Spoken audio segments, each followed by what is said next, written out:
Hi, I'm Justin Moorman. And I'm Katie Thornton, and this is the Re-Education of Schools podcast, where we have open, honest conversations about how to better understand social-emotional learning, trauma-informed care, the whys behind student behavior, and how to help kids navigate it all as they go through school and life. All right, welcome back to our next episode, Waiting for the World to Change, Leadership Styles. Hey, before we start, if you have enjoyed listening to this podcast, we'd love if you would just give us a 5-star review or even a 4-star review. 3 stars acceptable, but not preferable. 2-star, I guess, is okay. 1 star, I really don't know why you're listening at this point if you're giving us a 1-star review. But we would love it. Whatever platform you're on and you listen to, it just helps other people find the content and helps us keep the conversation going. So, Waiting for the World to Change, Leadership Styles. Katie, I don't know if you want to talk a little bit about how we landed here on this one. Or what we're pulling from, too. I think we'll have it linked. Yeah, we'll have it linked. I was just really thinking we're getting ready to hire some principals in our district, and we were talking a lot about leadership styles. And I keep on hearing one type of leadership style mentioned, but I was thinking, I don't know if I really fit that profile. And so you're like, wait a second. Am I being let go? So I started researching actually the depth of what that leadership style actually means. And then I was really thinking about my own leadership style and you look at your colleagues' leadership style and other people you know that are doing this work, and how do you really get something like trauma-informed care off the ground? And you look at great leaders like James Moffat, and what kind of leadership styles do you actually have to implement to make trauma-informed care successful? And I said that would be an interesting podcast, looking at various types of leadership style, and does your leadership style or your leader style lend itself for this work to be successful? And I think the article that we'll share is from Harvard, but there's lots of resources out there on the leadership styles. Yeah. This one's from Harvard University or Business School, and it basically comes down to that you have a natural leadership style, but leadership styles can be taught, or you can start working towards transitioning to a certain style if you really want to do this work. Yeah, you can adjust. It's not necessarily like your personality type where maybe that's a little bit more locked in. Not that you can't improve yourself in various ways, regardless of your personality type.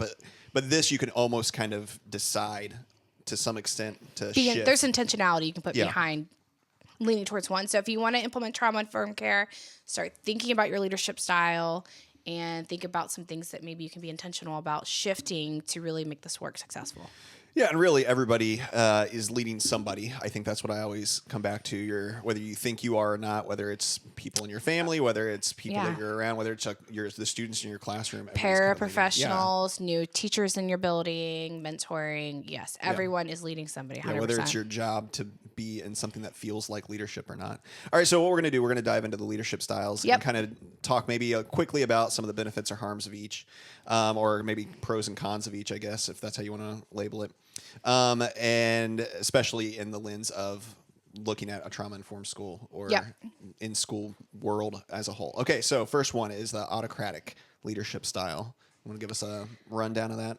It's the separation between the leader and employee. Basically, I say, do what I say because I said so kind of mentality. And I just don't think this is a great style to lead this type of work. And it really takes stakeholder voice input and buy-in. So if this is your vibe, you probably will never launch trauma-informed care in your school.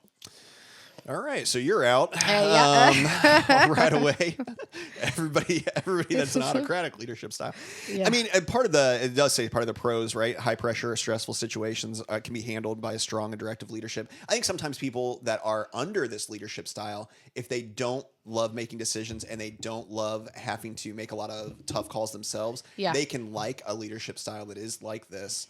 However, that doesn't necessarily lend itself, to your point, to how this has to work, how this kind of work has to work overall. What about anything else you want to say about that one? Nope.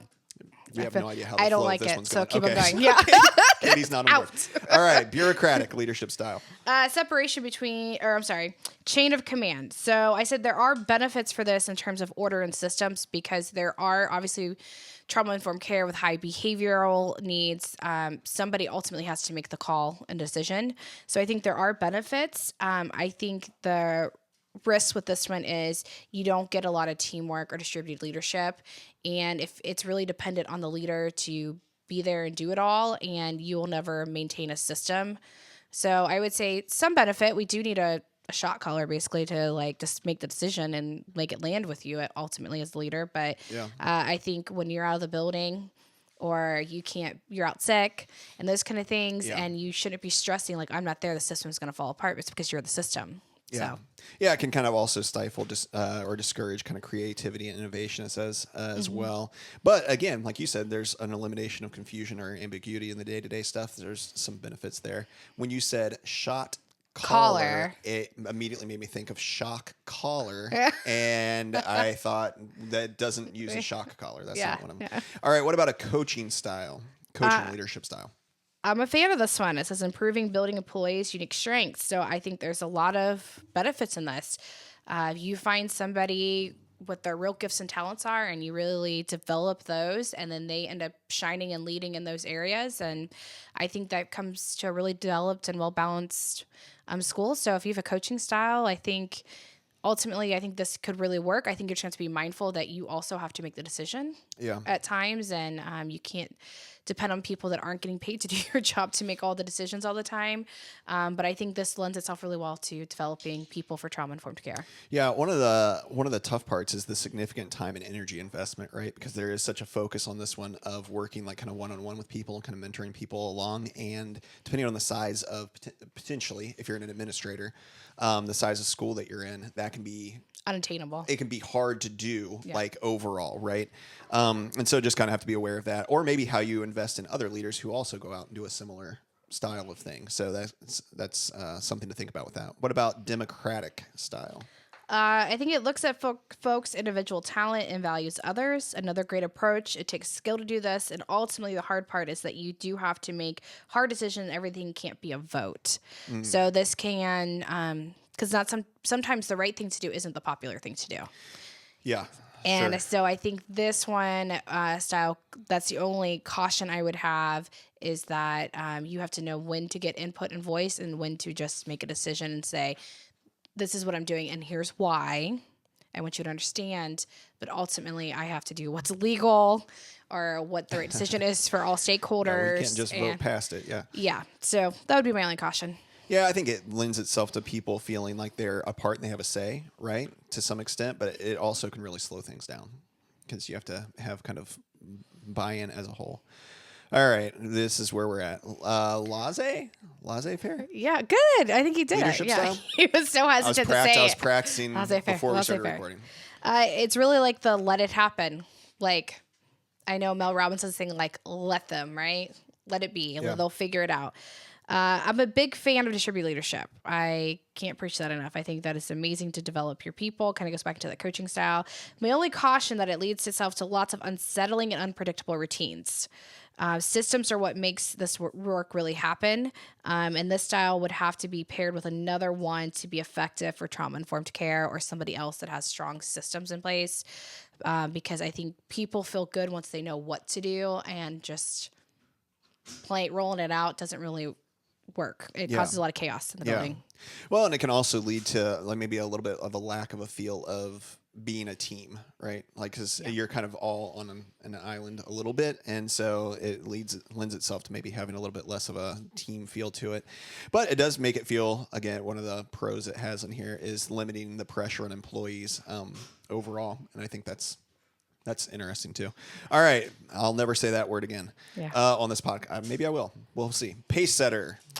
This one, I love the style because I'm an Enneagram 3, and this one lends itself that way to doing things with people. But you have to, my lead with caution is that the style can burn out people really fast because you're moving a million miles an hour and you're losing people and dropping off as we go. So you may have accomplished your goal, but only 3 people went with you. Yeah, sure. Micromanagement, right? It kind of does lend itself to that. Like, I'll just do it for you instead of, or I'll just do it and then watch every step of you doing it instead of kind of giving a little bit of autonomy there, I guess. But again, it does value people that know what they're doing. Like you said, there's like a high value on that. What about servant leadership style?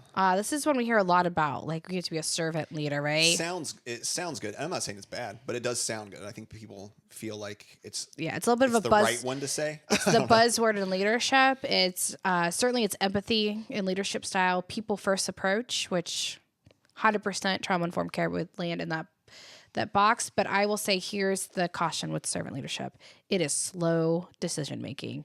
And its imbalance of work, the imbalance of work life is not sustainable in this model and doesn't maintain regulation. Yeah. Yeah. That, the ability for leaders to ultimately feel like they are burnt out if this is what they do, I think is high. Like, and I think it can be hard for an organization too, if this is what they really value. And again, not that it's bad. There are times and places for this as well. But I think if this is like preached really hard and it's maybe not necessarily where you land, or, and we're going to talk about personality types here in a minute and how they might match up, or if your personality type doesn't lend itself to doing this type of leadership, then you could burn out really fast and feel like a lot is on you and kind of get overwhelmed with that. Because it sounds like that's how it should be. Yeah, right? it's like I sacrifice myself, my health, my happiness, everything, for and then everyone then else, people then your teachers are looking at you thinking, is that what I'm supposed to do? I'm not supposed to ever leave school. Yeah, that's a good point. And then you're modeling not healthy work habits, and we talk a lot about the teacher, the educator nervous system, and taking care of yourself and teacher self-care and stuff. And then here you are, drooling yourself, working all these hours, which I don't believe hours equate to work quality. So Sure. I think there's There's something probably about a lot of studies out there that show that they don't. Like efficiency work quality, does not mean you have to work more hours. Yeah. Yeah. All right. Last one that they bring up in this article: visionary leadership style. Love this one. This is a great model for implementing and sustaining this work. Just have to give balance with others that complement the details part, like the big picture. I'm definitely like a big picture thinker. Appreciate people that go back and look at those little minor details behind me, and make sure you don't become tunnel vision with this.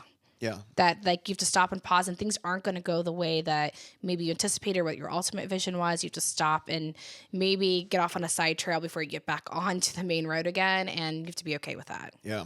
It's difficult sometimes. Yeah, and again, I think you have to have in any organization, you probably have to have leaders of different styles, right? That can do different things. Like if you've got an organization or a school, I guess, if that's what we're talking about, and everybody that's in leadership is just visionary, right? Then maybe that's not great. Or if everybody is, one certain way, it's probably not going to be super helpful.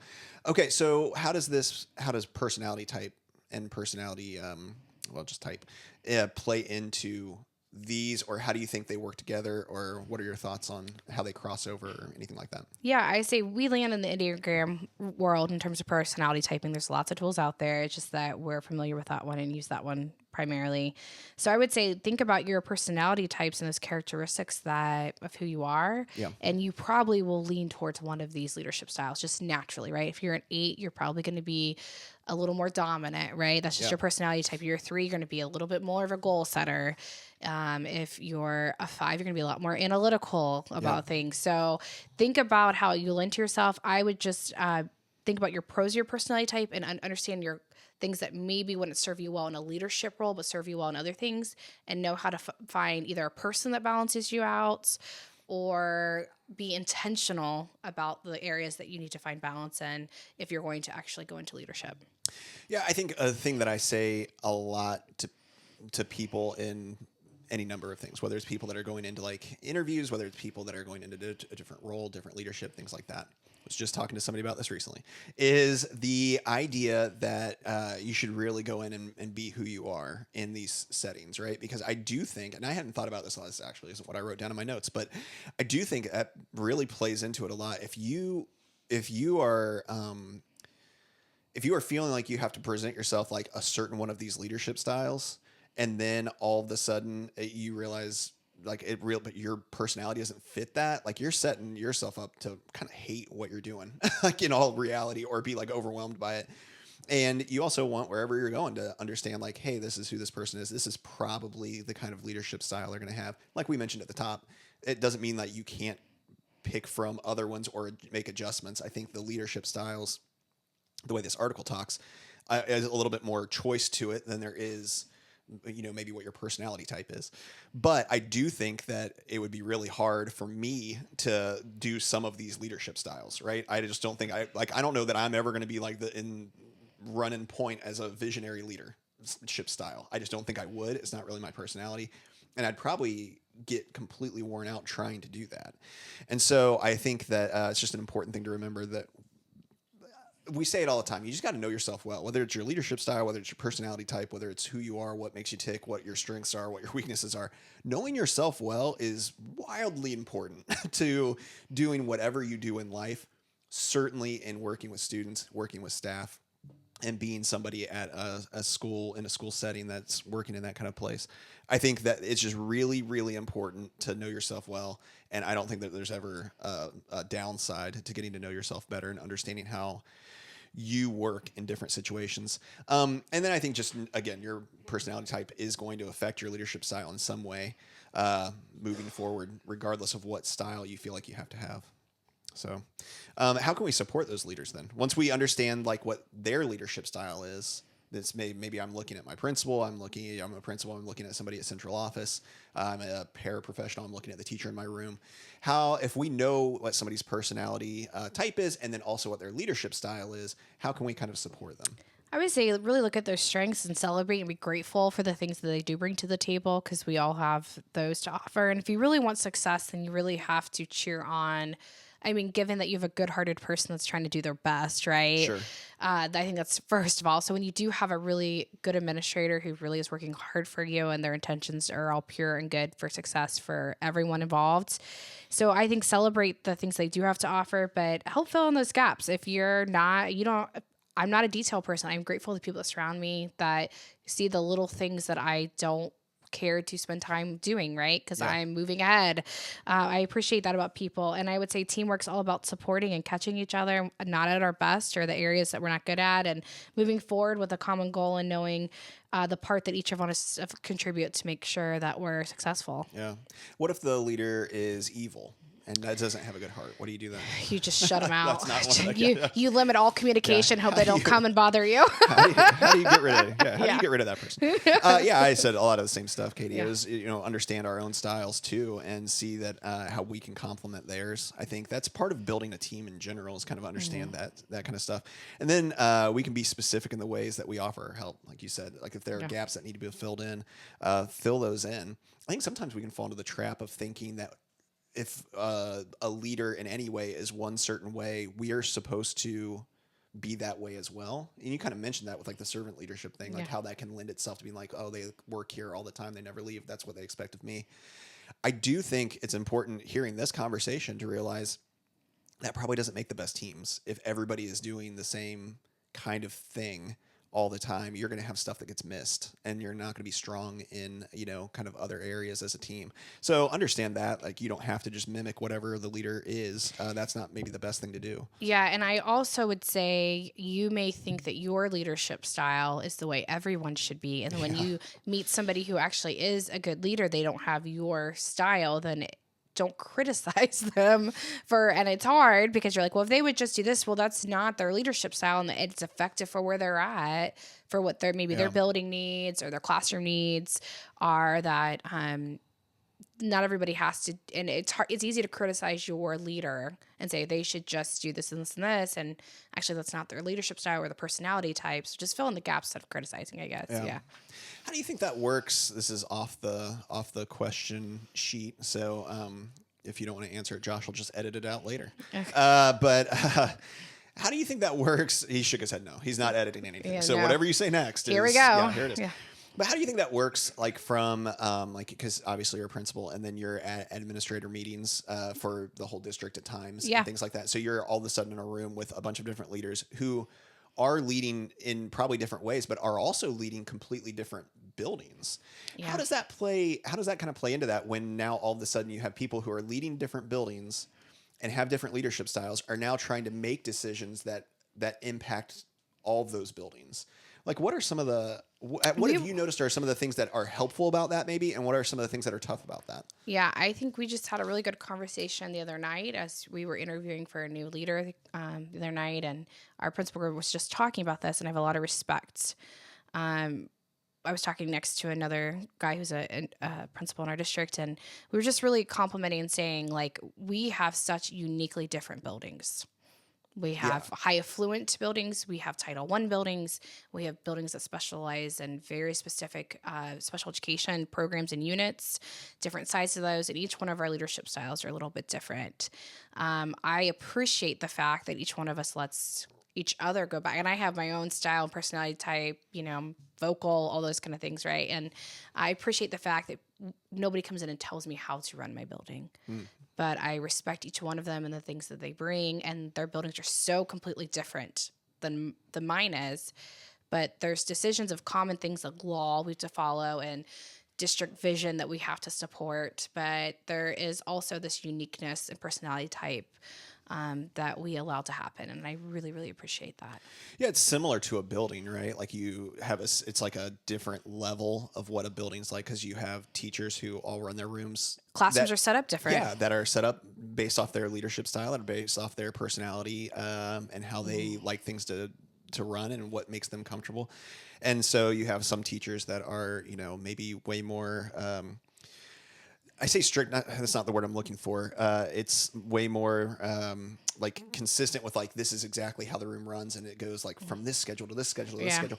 And like, then there are people that are a lot more flowy, I guess, with it. I don't know. Laissez-faire, yeah. I think is what you wanted to say. I didn't want to say it ever again. And so I think that they are more like that. And yet they maybe are still, within a same grade level or whatever, still trying to accomplish, to your point, like the same goal, right? They're still trying to teach the kids the same kind of reading how we curriculum. approach it's going to be different, but it's not wrong. Yeah. And I think one of the interesting parts, if you're out there and you're an administrator or you're in a position where you are popping into different rooms, as an intervention specialist is where I find myself a lot, is going into different rooms at any given point in a day, whether it's me or my staff that I work with. And one teacher's going to do it one way and one teacher's going to do it another way, or have maybe slightly different expectations. Or there's going to be things that bother them a little bit more. There's going to be things that they're really strong in that maybe the other one wasn't, that we were just in, 20 minutes ago. And I think it's just being able to understand and offer, again, a lot of understanding and kind of grace in the fact that not everybody has to do it the same way as you. And again, for some personality types, that's a lot easier to accept than others. Mm-hmm. Some, you may have a personality that you're like, there's one way to do it and that's the right way. And I can't believe you're not doing it that right way. And you have to kind of be willing to understand that that's not it. There are a lot of different ways to do and accomplish the same goal. As long as you're doing all the things that are legally right that you have to do and that are expected, there are a lot of different ways to get there. And being able to understand that about people and be willing to offer that kind of grace to people, I think is pretty important at any level, whether it's in that classroom setting, whether it gets up to the admin level, central office level, you're out there listening and you're whatever at a central office level. You're big time. You're real big time now that listen to our podcast. But I think that you have to understand that people are going to go about stuff in a different way. And that, again, that hopefully what that means is that you guys can fill in gaps for each other at all those levels and bring your strengths to the table and hear other people's as well. All right, that's just for fun then. What do we think our leadership style is, or each other's are? I think we should say what each other's are first, right? Otherwise, I'll just copy whatever you say. Okay, this is what you want me to tell you what I think you are? Yeah, sure. Let's do it that way. I think out of all of them, I would probably put you in the coaching. That's offensive. Yeah. No, I would put you in the coaching one. I think you're really good about spending the time and developing people, listening, really getting people to start thinking more deeply about what they're doing and not always giving people the answer, but allowing them to develop themselves and walking lines to people. I think you're exceptional at that. So I put you in the coaching category. Yeah. Do you want me to say yours or do you want me to say what I thought tell it me. was? I actually kind of had a hard time. I read through them a little bit more to try to figure out. I kind of landed on one and two. I thought either like visionary leadership style, but then there was some stuff, I can't remember what it was. I could go back and look if you want me to. But like there was some stuff in like the pace setter leadership style too that I felt like kind of crossed over as well.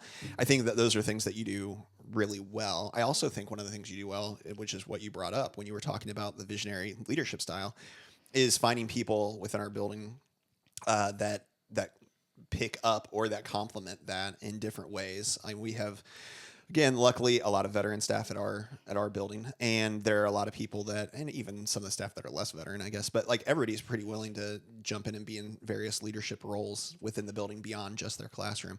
But I think part of that is because you've specifically found those people to like plug them into places that fit who they are.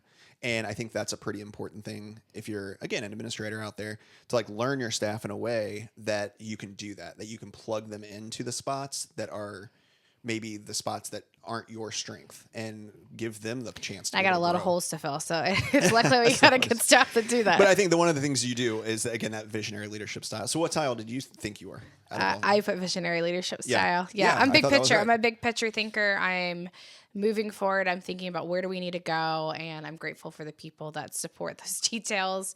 That way, I do resonate with the pace setter. I think I probably initially they were kind of similar too. Yeah, I think I initially came in more of a pace setter because I had an idea of what I wanted. I learned that wasn't real super effective, so I think I had to be more intentionally shifting over to more of a visionary leadership style. Yeah, I think, and this is gonna make it sound negative for pace setter, and I don't want to necessarily do that because there's obviously great things about a pace setter setting, but I think there's there's like a slight difference of like I'm gonna almost like drag you along with me as we go versus I'm gonna get you to like help. I'm gonna help you see and understand the vision of where we are going, the visionary one. Yeah, so I think I've transformed into the other, but maybe started out the first way unintentionally. Which is a good point too, that you can kind of consciously make these shifts. Yeah. Like you said, like you can't, and again, Enneagram world, not to say too many Enneagram kind of phrases, but I don't know that you can suddenly be like, I don't want to be a 3 anymore. I don't want to identify as being a 3 anymore.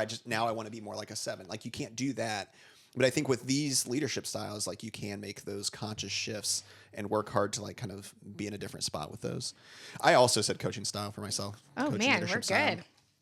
Spend way too much time together. I just felt like that's probably where I landed overall. Yeah. And I do, again, like I do really enjoy like the one-on-one. Not that I dislike doing whole group kind of things or things like that. I think you shined in that area in terms of just being dependable and like consistent and following up and making people think about that. So yeah. All right. What do you want people to walk away knowing from this episode?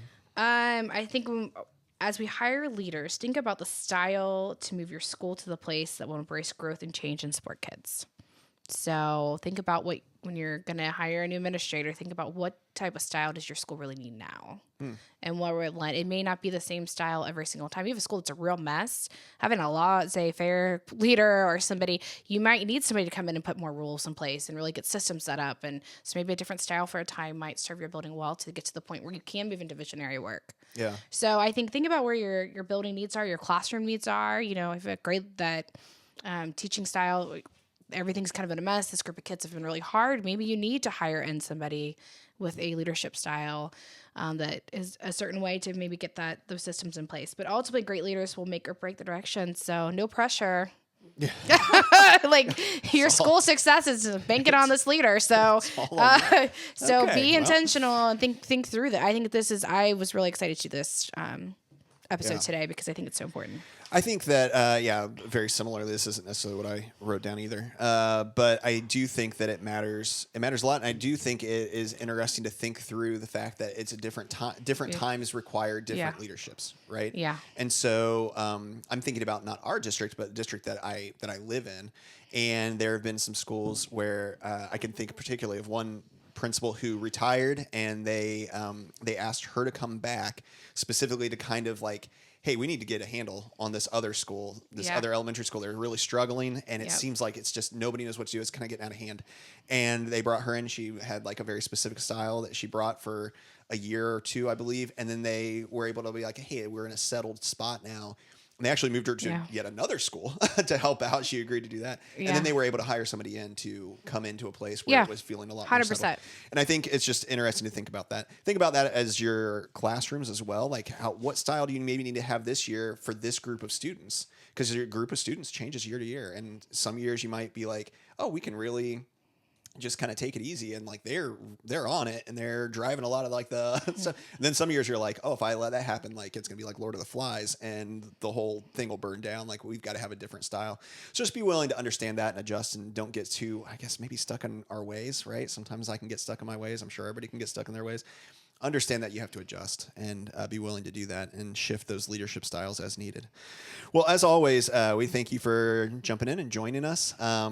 Hopefully this gave you something to think about. And another way, like I said, we'll have the link to the article. You can kind of look at it a little bit more, maybe talk about it in your school, maybe talk about it with your grade level team or whatever it might be, to see who falls where, and maybe, again, just consciously be able to purposefully now fill in gaps instead of kind of we're accidentally trying to pick up for each other in different ways or throughout your building.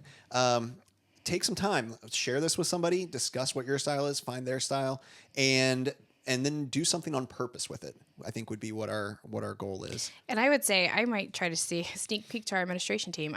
For the principals I work with, I think it'd be fun to sit around and have everybody get their leadership style, like their Enneagram personality together and kind of get to know each other's style a little bit more or identify it to look at strengths. So sit around with your leadership team and do it. Yeah. And all of a sudden, again, then you can start doing stuff on purpose. You can start really like honing in on what people's strengths are and what they can do that goes beyond just their building. Yep. Right. And can benefit everybody.